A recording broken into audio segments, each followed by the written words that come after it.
कहानी की शुरुआत में बताया जाता है कि चेस्टर्स मिल नाम का एक शहर पहले आम शहरों की तरह ही था, लेकिन फिर वहाँ कुछ ऐसी भयानक डरावनी घटनाएं घटने लगी जिससे पूरा का पूरा शहर नर्क से भी बदतर बन गया। लेकिन आखिर वहाँ ऐसी कौन सी खतरनाक घटनाएं होने लगी, चलिए जानते हैं। तो कहानी की शुरुआत होती है बार्बी नाम के एक लड़के को दिखाते हुए जो एक डेड बॉडी को जंगल में दफना रहा था। बार्बी वहाँ का लोकल निवासी नहीं था और बार्बी के माथे पर लगी चोट को देखकर लग रहा था कि मरने वाले बंदे के साथ उसकी काफी ज्यादा लड़ाई हुई होगी। उस आदमी को दफनाने के बाद बार्बी अपनी कार में शहर से बाहर निकलने लगता है, लेकिन तभी उसका सामना शेरिफ नाम के एक पुलिस ऑफिसर की कार से होता है। उसे देखकर वो थोड़ा डर जाता है, जिससे उसका ध्यान ड्राइविंग से हट जाता है, लेकिन किसी तरह वो पुलिस से बच निकलता है। पर तभी कुछ गायें सड़क के बीचों बीच खड़ी थी। उनको बचाने के लिए बार्बी अपनी कार को एकदम से मोड़ देता है, जिससे वो गायों से भरे खेत में पहुंच जाता है। इससे उसे थोड़ी चोट लग गई थी। कुछ सेकंड्स बाद वहाँ पर जमीन अर्थक्वेक की वजह से जोर जोर से हिलने लगती है कि अचानक आसमान से एक चीज बार्बी के सामने आकर नीचे गिरती है और सब कुछ शांत हो जाता है। बार्बी देखता है कि एक गाय आसमान से गिरने वाली उस चीज से 2 टुकड़ों में कट चुकी थी। वो डरा हुआ उस चीज को छूने लगता है तो उसे पता चलता है कि वो एक इनविजिबल वॉल है जो इतनी शार्प थी कि इसकी वजह से कई घर भी 2 हिस्सों में कट गए थे। तभी वहाँ जॉय नाम का एक लड़का आकर उससे पूछता है कि तुम ठीक हो या नहीं।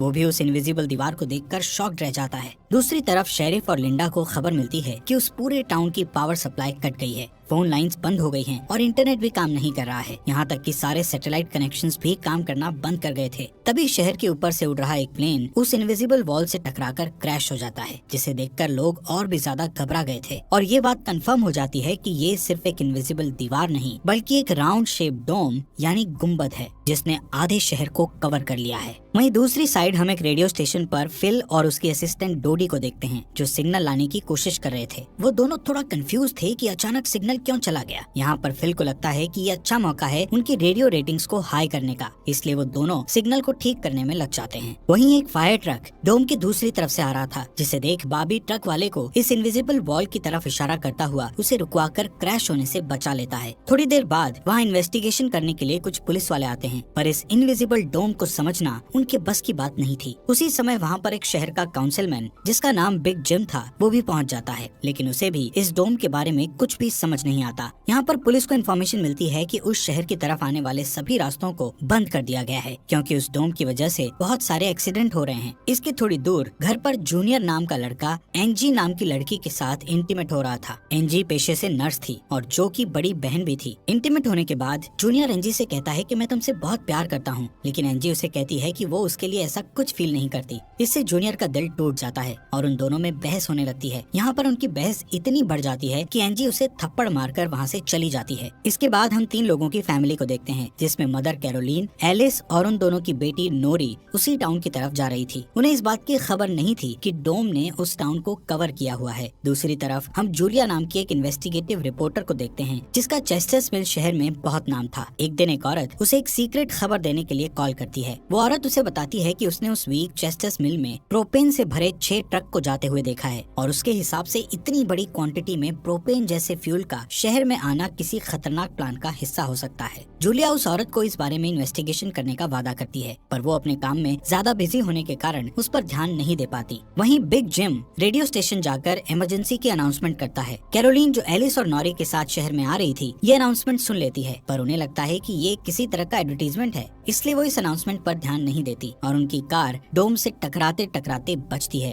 क्योंकि उससे पहले दूसरी तरफ से आ रहा एक ट्रक डोम से टकराकर क्रैश हो जाता है, जिसे देखकर वो तुरंत अपनी कार के ब्रेक लगा देती है। इतने बड़े इंसिडेंट को देखकर नॉरी के दौरे पड़ने लगते हैं, जिससे वो बेहोश हो जाती है, लेकिन बेहोश होने से पहले वो किसी पिंक स्टार के बारे में कहती है। अब यहाँ से नॉरी को जल्दी से हॉस्पिटल में ले जाया जाता है, जो कि टाउन में होने वाली घटनाओं से घायल हुए लोगों से भरा पड़ा था। वहीं जूलिया और बार्बी घायल हुए लोगों को हॉस्पिटल ला रहे थे। इसी हॉस्पिटल में जूलिया का हस्बैंड भी डॉक्टर था। वो उससे मिलने जाती है, लेकिन उस वक्त उसका हस्बैंड हॉस्पिटल में नहीं था। हॉस्पिटल में जूलिया को पता चलता है कि उसका हस्बैंड संडे को कभी काम नहीं करता था, पर वो जूलिया को हमेशा झूठ बोलता आ रहा था। हॉस्पिटल के बाहर हम बार्बी और एंजी को मिलते हुए देखते हैं। दोनों को साथ देखकर जूनियर के अंदर एक अलग सी जलन पैदा होती है। वहीं अब टाउन के बॉर्डर्स को सैनिकों द्वारा सील कर दिया जाता है। बहुत सारे साइंटिस्ट और एक्सपर्ट्स को भी इस अजीबोगरीब मुसीबत का असल कारण नहीं पता चलता। पर कुछ घंटों बाद बिग जिम प्रोपेन के बारे में बात करने के लिए शेरिफ से मिलता है। यहाँ पर उनकी बातों से हमें पता चलता है कि उनको इस डोम के बारे में पहले से थोड़ा बहुत पता था, पर वो इस पर खुलकर बात नहीं कर रहे थे। वहीं बॉबी को उस टाउन में एक दिन के लिए रुकना था, पर उसके पास ठहरने के लिए कोई जगह नहीं थी, इसलिए वो अपनी कार में ही रात बिताने का फैसला करता है। तभी जूनियर उसके पास आता है और उसे एंजी से दूर रहने को कहता है। धीरे धीरे उसकी बात धमकी में बदल जाती है। बॉबी हैरान होता है कि आखिर उसकी गलती क्या है। इसी बीच वहाँ जूलिया आ जाती है, जिससे वो झगड़ना बंद कर देते हैं। यहाँ से सीन शिफ्ट होता है और हम देखते हैं कि टाउन के ऐसे हालात से लापरवाह होकर एक जगह कुछ टीनेजर्स पार्टी कर रहे थे। इनमें जॉय भी था। जॉय एक लड़के से वहाँ के हालात पर बात करने लगता है, लेकिन अचानक जॉय को दौरा पड़ने लगता है और वो पिंक स्टार के बारे में बोलने लगता है, जैसे कि पहले नॉरी ने बोला था। वहीं जॉय की बहन एंजी घर पर अकेली होती है। तभी अचानक उसके घर में जूनियर घुसकर उसको किडनैप करके अपने फादर के टूटे फूटे शेल्टर में ले जाता है। यहाँ पर वो उसे बताता है कि मुझे पता है शहर को कवर किए इस डोम के बारे में। यहाँ पर एंजी को उससे ये भी पता चलता है कि बिग जिम ही जूनियर का फादर है। जूनियर एंजी को ये भी बताता है कि उसके फादर अपनी फैमिली की सुरक्षा को लेकर हमेशा चिंतित रहते थे, इसलिए उन्होंने फैमिली के लिए ये शेल्टर बनाया था। वहीं दूसरी साइड जूलिया बॉबी को अपने घर में ठहरने के लिए लाती है। तभी अचानक बॉबी की नजर उसके हस्बैंड की फोटो पर पड़ती है और उसे रियलाइज होता है कि ये वही आदमी है जिसे उसने सुबह मारा था। दूसरी तरफ लिंडा और शेरिफ सभी व्हीकल्स पर नजर रख रहे थे ताकि कोई भी गलती से इस डोम से न टकरा जाए। तभी अचानक शेरिफ को अटैक आ जाता है और वो वहीं पर मर जाता है। अब यहाँ से हमें सुबह की घटना फ्लैशबैक में दिखाई जाती है, जहाँ बॉबी टाउन में जूलिया के हस्बैंड जो डॉक्टर थे उनसे मिलने आया था। वो उनसे कुछ पेमेंट की बात करता है, पर डॉक्टर उसे पेमेंट देने से इनकार कर देता है, जिस वजह से उन दोनों में झगड़ा हो जाता है और एक्सीडेंटली बॉबी उसे गोली मार देता है। बॉबी जानता था कि भले ही उसने उसे गलती से मारा है, पर उसे इसकी सजा मिलेगी और इससे बचने के लिए उसने उसकी बॉडी को जंगल में दफना दिया। वहीं प्रेजेंट में सुबह उठकर बार्बी देखता है कि उसके गले की चेन गायब है, तो वो जूलिया से इसके बारे में पूछता है। जूलिया उससे कहती है कि वो उसकी चेन को ढूंढकर उसे दे देगी, पर तभी बॉबी को याद आता है कि वो चेन उस केबिन में ही गिर गया था जहाँ उसने उसके पति को मारा था। उधर जॉय अपने फ्रेंड बेन के साथ था, जिसने पिछली रात सीजर के वक्त उसकी मदद की थी। बेन जॉय से पिंक स्टार के बारे में पूछता है, जो उसने रात को दौरा पड़ते वक्त कहा था, लेकिन जॉय को उसके बारे में कुछ भी याद नहीं आ रहा था। वहीं रेडियो स्टेशन में डोडी एक स्पेशल डिवाइस की मदद से डोम के बाहर वाले लोगों से कांटेक्ट करने में सक्सेसफुल हो जाती है। वो सोल्जर्स को आपस में बात करते हुए सुन सकती थी, पर वो उनसे कुछ नहीं कहती। वहाँ सोल्जर्स भी कंफ्यूज थे कि आखिर ये इनविजिबल वॉल क्या है। दूसरी तरफ बिग जिम रेस्टोरेंट में बैठा ब्रेकफास्ट कर रहा होता है कि लिंडा वहाँ आकर उसे शेरिफ के मरने की खबर सुनाती है, जिससे वो लोग तुरंत बंकर में डेड बॉडीज को दफनाने वाले के पास जाते हैं, जिसका नाम लेस्टर था। उधर एंजी शेल्टर में किसी को मदद के लिए बुलाने की पूरी कोशिश करती है, पर वो कामयाब नहीं होती। तभी जॉय वहाँ आता है और उसे चेन के जरिए बेड से बांध देता है। वहीं बिग जिम लेस्टर को अपने साथ लेकर आता है, जो कि शेरिफ का ही दोस्त था। शेरिफ की मौत से वो बहुत दुखी और परेशान हो जाता है। जब लिंडा उनके आसपास नहीं होती, तब वो और बिग जिम पिछले महीने होने वाले प्रोपेन के इंपोर्ट के बारे में बात करते हैं कि प्रोपेन के इंपोर्ट में उन तीनों का ही हाथ था और उन्होंने टाउन वालों से ये बात छुपाई थी। शेरिफ की मौत से ये कंफर्म हो गया था कि वो उनकी इन्वॉल्वमेंट के बारे में किसी को कुछ नहीं बता पाएगा, जो कि उनके लिए अच्छी खबर भी थी। उसी दिन बाद में लिंडा पुलिस स्टेशन आती है तो देखती है कि बिग जिम शेरिफ के ऑफिस में कुछ ढूंढ रहा है। लिंडा के पूछने पर जिम उसे कहता है कि वो वहाँ शेरिफ की वसीयत के पेपर्स ढूंढ रहा है, लेकिन असल में वो वहाँ प्रोपेन के इंपोर्ट से जुड़े पेपर्स को ढूंढने आया था, जो उसे और लेस्टर को परेशानी में डाल सकते थे। वो तुरंत बाहर आकर शेरिफ को बताता है कि मुझे लगता है वो पेपर शेरिफ के घर में होंगे, जिन्हें लाने के लिए वो लेस्टर को तुरंत उसके घर भेजता है। इसी बीच जूलिया जल्दी से रेडियो स्टेशन पर डोडी के पास जाती है, जहाँ वो देखती है कि वो लोग डिवाइस के जरिए डोम के बाहर खड़े सैनिकों की बातचीत सुन सकते हैं। उनकी बात सुनने पर जूलिया को पता चलता है कि वो लोग जमीन खोदकर डोम को बाहर निकालने की कोशिश कर रहे हैं, पर वो इस काम में कामयाब नहीं हो पा रहे हैं। इसके बाद जूलिया रेडियो के जरिए पूरे टाउन में डोम वाली खबर को फैला देती है, जिससे लोगों में डर पैदा हो जाता है और लोग घबरा जाते हैं। वहीं जॉय और बेन बॉर्डर के पास साइंटिस्ट को अपना काम करते हुए देखते हैं। साइंटिस्ट ये देखते हैं कि डोम के ऊपर पानी का क्या असर होता है, पर उन्हें ज्यादा कुछ समझ नहीं आ रहा था, जिससे वो किसी नतीजे पर नहीं पहुंच पाते।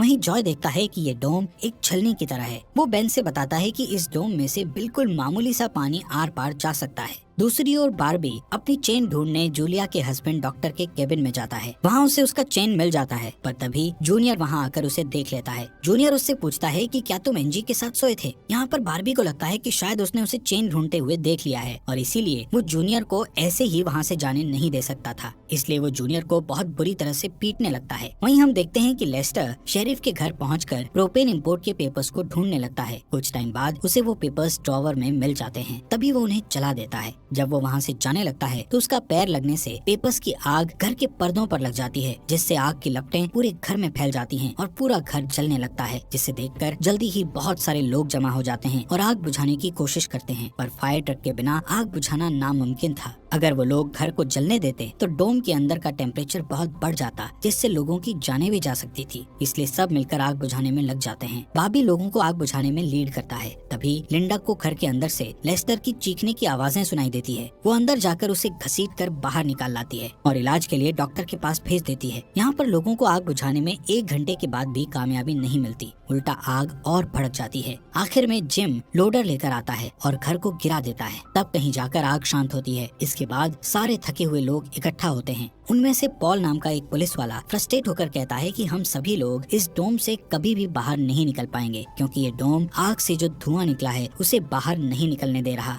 वो कहता है कि हम सभी इस डोम के अंदर ही मरने वाले हैं। इतना कहता हुआ वो हवा में गोली चला देता है, जो कि डोम से टकराकर एक दूसरे पुलिस वाले को लग जाती है और वो तुरंत मर जाता है। यहाँ पर पॉल को अरेस्ट कर लिया जाता है। अंधेरा होने पर जॉय और उसके दोस्त स्केटिंग के लिए जाते हैं। तभी वहाँ पर नोरी जॉय के पास आकर उसे कहती है कि उसे अपना फोन चार्ज करना है। जॉय उसे अपने घर ले जाता है, क्योंकि उसके घर में जनरेटर था, जो कि उस टाउन के गिने चुने घरों में ही था। उधर लिंडा पॉल को जेल लेकर आती है। वहाँ कुछ लोग पुलिस स्टेशन के बाहर प्रोटेस्ट कर रहे थे। असल में वो लोग पुलिस के घटिया सिस्टम का विरोध कर रहे थे। जिम उन सबको ये कहकर शांत करता है कि जरूरत पड़ने पर उन सबकी मदद की जाएगी। लॉकअप में बंद होने के बाद पॉल को हार्ट अटैक आ जाता है, जिससे लिंडा उसकी मदद के लिए दौड़कर अंदर जाती है, लेकिन तभी उसे पता चलता है कि पॉल सिर्फ अटैक आने की एक्टिंग कर रहा था। इसी मौके का फायदा उठाकर पॉल उसे धकेलकर उसे लॉकअप में बंद करके वहाँ से भाग जाता है। इधर बंकर में जूनियर फिर से एनजी के पास जाता है। एनजी समझ चुकी थी कि अगर उसे यहाँ से निकलना है तो उसे जूनियर को झूठे जाल में फंसाना पड़ेगा, इसीलिए वो उससे अपने बचपन की यादें साझा करती है,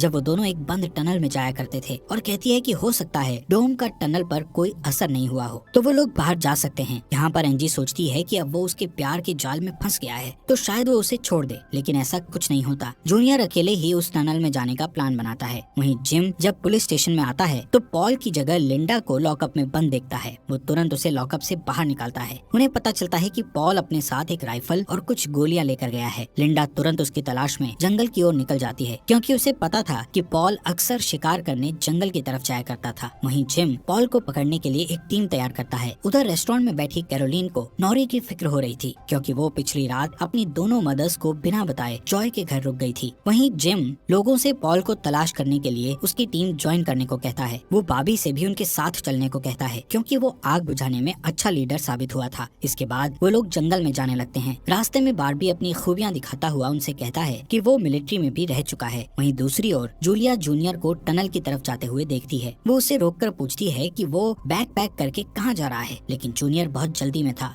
और वो नर्वस भी था। वो कहता है कि मैं बस यहीं पास में अपने दोस्त से मिलने जा रहा हूँ। इससे जूलिया का शक उस पर और भी बढ़ जाता है और वो उसका पीछा करती हुई टनल तक पहुँच जाती है। उधर जॉय के घर पर जॉय और नॉरी साथ में नाश्ता कर रहे थे। जॉय पहले कभी किसी लड़की के साथ अकेला नहीं रहा था, इसलिए थोड़ा नर्वस फील कर रहा था, जबकि नॉरी कॉन्फिडेंट थी और बातचीत में भी हाजिर जवाब थी। तभी बैन और 2 लड़कियों को अपने साथ लेकर उसके घर आ जाता है, जिन्हें फोन चार्ज करना था। उन्हें इम्प्रेस करने के लिए बैन को जनरेटर यूज करना था, जिसके लिए जॉय बैन को थोड़ी बेदिली से इजाजत दे देता है, क्योंकि उस टाउन में जनरेटर एक बहुत काम की चीज थी और इस तरह उसका मिसयूज करना उसे सही नहीं लग रहा था। उधर जंगल में हम देखते हैं कि सर्च टीम पॉल को ढूंढ लेती है, पर उसी टाइम पॉल एक लड़के की टांग में गोली मार देता है। दूसरा लड़का भी उसे संभालने के लिए वहीं रुक जाता है, जबकि जिम और बार्बी पॉल के पीछे भागते हैं। दूसरी तरफ जूनियर टनल के आखिरी सिरे पर पहुंच जाता है, जहां पहुंचकर उसे पता चलता है कि डोम ने टनल को भी कवर किया हुआ है। वो दीवार के बिल्कुल करीब पहुंच जाते हैं, जिससे उसकी टॉर्च टॉर्च जलने लगती है। तभी जूलिया वहाँ आकर उसे वार्न करती है। जूलिया को देखकर जूनियर को बहुत गुस्सा आता है क्योंकि वो उसका पीछा कर रही थी। इस बात से जूनियर पागलों की तरह उस इनविजिबल वॉल को मुक्के मारने लगता है, जिससे जूलिया उसे रोकती है। फिर दोनों बैठकर बात करने लगते हैं। जूलिया उसे बताती है कि अपने पास्ट में की गई एक गलती की वजह से वो जर्नलिस्ट की इस बेकार सी जॉब में फंस गई है। उधर जॉय का घर लोगों से भर जाता है जो अपनी अपनी जरूरत के लिए उसके जनरेटर को यूज करने के लिए आए थे। एक बदमाश लड़का लोगों से जनरेटर यूज करने के बदले में पैसे वसूलने की कोशिश करता है, जो कि उसका था ही नहीं, लेकिन उसके खिलाफ बोलने की किसी में हिम्मत नहीं थी। ये देखकर नॉरी सब कुछ हैंडल करने के लिए आगे बढ़ती है, पर मामला और भी ज्यादा गर्म हो जाता है। लेकिन इससे पहले कि कुछ गलत होता तभी लाइट ही चली जाती है। नॉरी इस बात से बहुत खुश होती है कि जॉय ने उस बहस में उसका साथ दिया। वहीं जंगल में बॉबी और जिम पॉल तक पहुंच जाते हैं, पर पॉल ने अपनी राइफल निकाल रखी थी जिससे वो जिम को मारने ही वाला था कि तभी पीछे से लिंडा आकर उसे शूट कर देती है। दूसरी साइड कैरोलीन जॉय के घर जाकर अपनी बेटी नोरी से मिलती है। वो नोरी से कहती है कि उसे थोड़ा जिम्मेदार बनना चाहिए। उसकी डांट सुनकर जॉय और नोरी एक दूसरे का हाथ पकड़ लेते हैं, जिससे एक स्ट्रेंज स्पार्क पैदा होता है और उसी वक्त दोनों को दौरे पड़ने लगते हैं। वो दोनों एक साथ किसी पिंक स्टार के बारे में बात कर रहे थे। उधर जूनियर शेल्टर में एनजी के पास जाता है, लेकिन इस बार उसके हाथ में फर्स्ट एड किट थी। एनजी उसके जख्मों पर मरहम पट्टी करती है और चुपके से सीजर अपने पास रख लेती है। वहीं हम देखते हैं कि जूलिया और बार्बी दिन भर की थकान के बाद वापस घर लौटते हैं, लेकिन जूलिया जूनियर की बातें सुनने के बाद से ही बार्बी पर शक करने लगी थी और जब बार्बी नहाने जाता है तो जूलिया उसका सामान चेक करने लगती है। दोस्तों, हमारे फॉक्स एक्सप्लेनर हिंदी चैनल को सब्सक्राइब करना मत भूलना। और आपको ये अंडर द डोम सीरीज यहाँ तक कैसी लगी, इस सीरीज के नेक्स्ट एपिसोड लाएं या नहीं, कमेंट बॉक्स में हमें जरूर बताएं।